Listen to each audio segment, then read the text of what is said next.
So starting the test drive in the CTS-V, it's just so, it's so tail happy. It's it's pretty funny. And what's crazy is I can't necessarily feel how much power I'm giving this thing, and it has so much more to give before it tries to go sideways, and it's just, it puts a smile on your face every time. But I want to show you this options thing here. If you want to change your units, go in there, and you can change from US to metric, and then your info pages, you can set all that up here, because I forgot to touch on that. But other than that, we're gonna take it out of this corner here and give it some throttle. And it just wants to sway. You give it the the least bit of punch, and this supercharged V8 just wants to take you, I don't even know how to explain it. It's just crazy. Just coming out of corners and then giving it the least bit of throttle, you're, whoo, it's wild. Try and punch it here.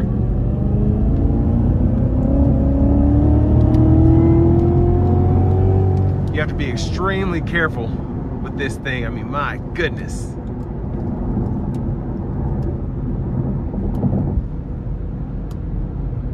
And really where it shines is you could punch it from about 60 to 80 and you'll be there like nothing. Gosh. But just one of the benefits of having a supercharged V8.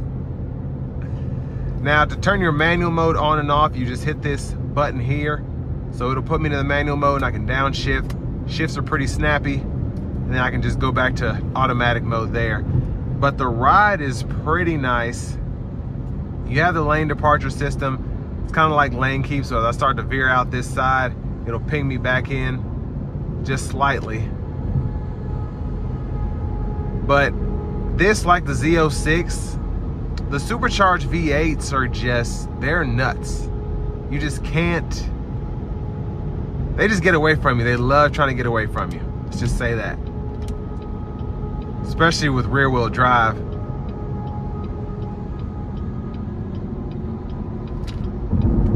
But I love that feeling of, and the traction control is just working the whole time. It's, like I said, it makes me laugh. But what's great is when you're cruising in this car, it's quiet, it's comfortable. The steering is still pretty sporty, but you don't feel like you're in a hot rod. You feel like you're in a Cadillac, and when you put your foot down, you're like, oh yeah, this is a CTS-V though. Now, what I find kind of interesting and funny at the same time about the CTS-V is you have so much horsepower, but you really never get the full effect of it because you're never getting a clean pull unless you have everything right.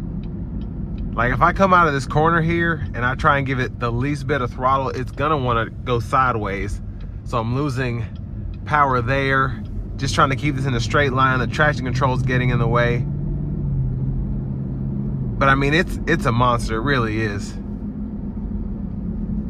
I want to put in a track mode, just give it a lunge.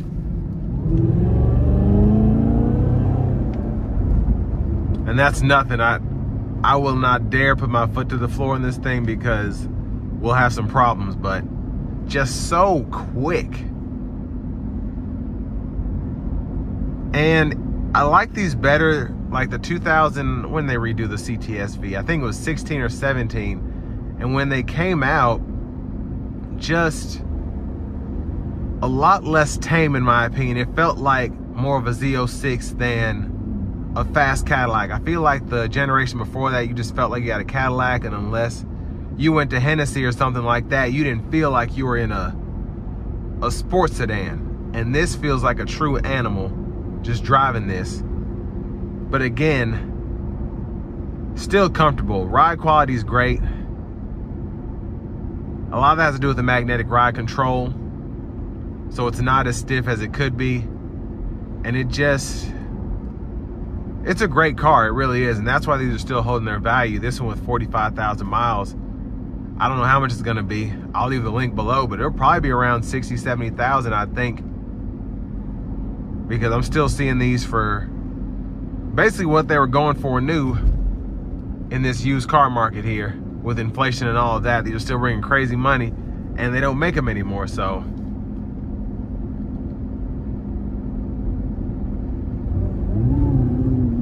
And I mean, it just,